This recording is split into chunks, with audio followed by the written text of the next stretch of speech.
लेकिन ये मैं आपके सामने रखना चाहता हूं कि खान साहब और बुशरा बीबी साहबा किन केसेस के अंदर इस वक्त पाबंद सलासिल हैं, और अगर इन केसेस के अंदर बेल होती है तो क्या कोई नया मुकदमा है या नहीं है। देखिए, सबसे पहले मैं आपको बताऊं कि खान साहब के ऊपर जो केसेस हैं जिनमें इस वक्त वो पाबंद सलासिल हैं वो दो तरह के हैं। एक है तोशा खाना, जो पार्ट 4 स्टार्ट किया गया, नई घड़ियां निकल आई और जिसमें गिरफ्तारी जो है वो गैर कानूनी तरीके से डाली गई। जैसे 9 मई को खान साहब को अगवा किया गया था और उस वक्त इसी तरह से किया गया था। तो इसमें भी यही किया गया कि खान साहब और बीबी साहबा दोनों ने प्रीवियस बेल्स जो हैं वो अदालत में मूव की। अब अदालत को चाहिए था कि as a matter of right previous bails जो हैं वो दी जाए, लेकिन नहीं दी गई। और साथ जो तोशा खाना केस के अंदर नोटिस दिए गए थे खान साहब और बीबी साहबा को, उनको भी हालांकि चैलेंज किया गया था इस्लामाबाद हाई कोर्ट में, जहां पर चीफ जस्टिस आमर फारूक साहब वो केस सुन सकते थे, लेकिन 5 दफा लगने के बाद भी वो ना सुना गया। कभी बेंच अवेलेबल नहीं है, कभी जज अवेलेबल नहीं है।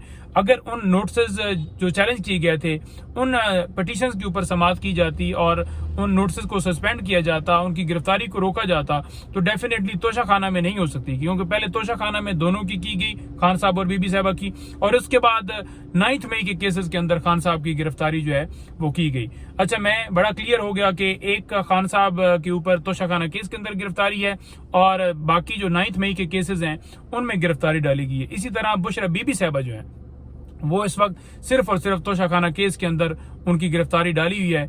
अब स्टेटस क्या है? स्टेटस ये है कि जो तोशा खाना केस है उसके अंदर जो है उस गैर कानूनी गिरफ्तारी को जो है वो इस्लामाबाद हाई कोर्ट के अंदर चैलेंज किया हुआ है, जो कि नेक्स्ट वीक के अंदर आमर फारूक से वो केस हट गया। अब नए बेंच बनाया गया है और उसमें ये है कि एक ये चीज अच्छी है कि कम से कम आमर फारूक साहब नहीं होंगे, कि कम से कम कोई ऐसे जजेस के पास केस जाएगा जो कि इंसाफ फराहम करेंगे, नंबर 1।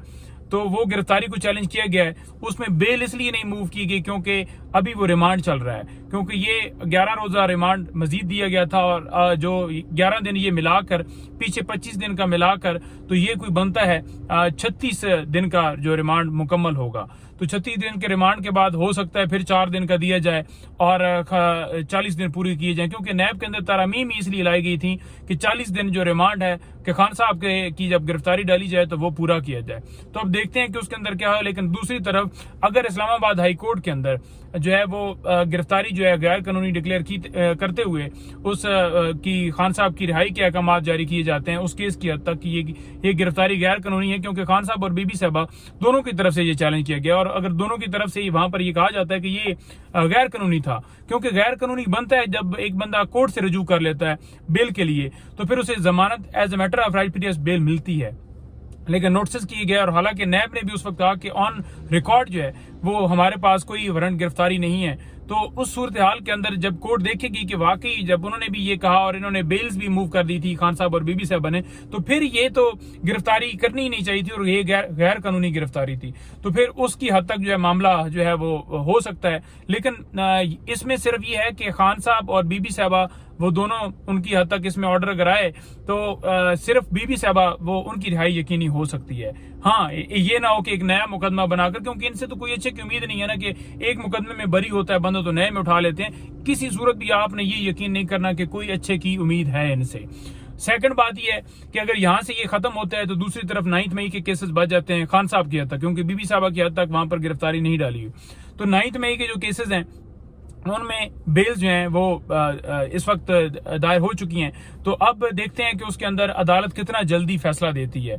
तो उसमें नोटिस हुए थे और अदालत अगर उसमें फैसला जल्दी दे देती है, हफ्ते में आ जाता है या 8-10 दिन में आ जाता है या 12 दिन में आ जाता है, तो फिर अगर बेल्स कंफर्म हो जाती हैं तो फिर ऑन रिकॉर्ड इस वक्त ऐसा कोई सामने मामला नहीं है कि नया कोई वो एक 3 MPU के तहत या कोई इस तरह की चीज कर लें।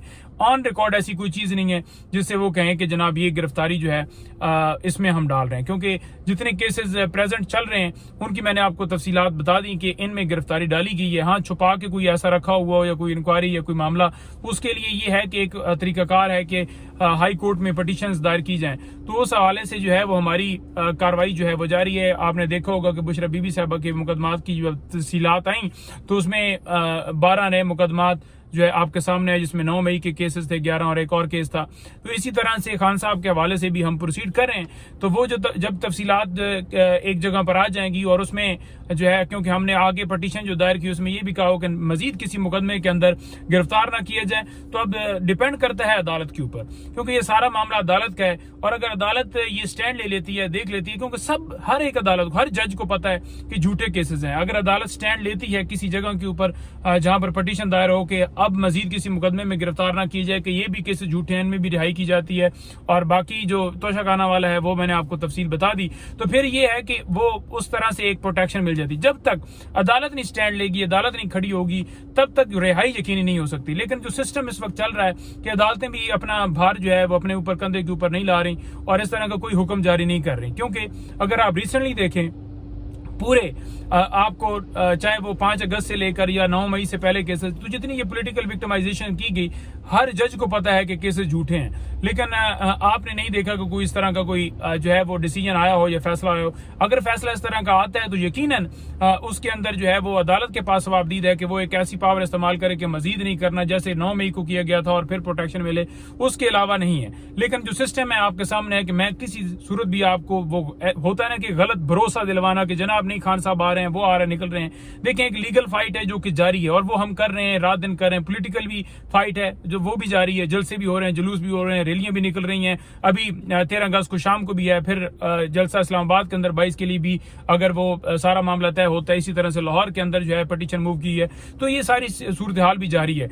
ये ज्यादा केसेस जो हैं वो लीगल नहीं है, ये ज्यादा पॉलिटिकल मामला है, तो पॉलिटिकल तरीके से इन्हें हल करना है। लेकिन यहां पर मैं ये जरूर कहूंगा कि अदालतों को चाहिए कि वो अपने कंधों पर जिम्मेदारी लें और मुल्क के अंदर इंसाफ फराहम करें। बहुत शुक्रिया।